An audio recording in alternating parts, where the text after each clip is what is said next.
Aspire to aspirate. What does that phrase mean? It means that during this time of COVID-19, flu, and other vaccinations, you want to pay particular attention to the health of your heart and of your circulatory system as a whole. How do you do that? There's a very simple method for protecting yourself or anyone else who is having a vaccination or booster shot.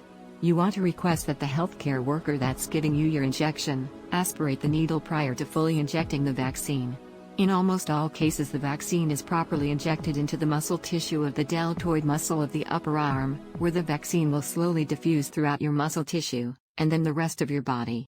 However, very rarely, the tip of the needle will pierce a blood vessel, instead of coming to rest in just muscle tissue. In this situation, the vaccine will be injected directly into the bloodstream, rather than being diffused into muscle tissue.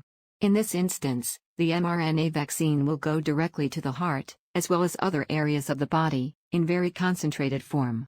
This may cause myocarditis or pericarditis, an inflammation of the heart or the sac that surrounds the heart.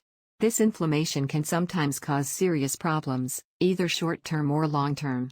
There's a very simple way to avoid this infrequent occurrence, and a technique that's been taught in nursing and medical schools worldwide for decades, but which has fallen out of practice in the United States in recent times. And that's to aspirate the needle. Here's the technique for aspirating a needle when injecting a vaccine. Once the needle is inserted into the upper arm, and before the healthcare worker injects the vaccine by pushing down on the plunger, they should pull back slightly on the plunger.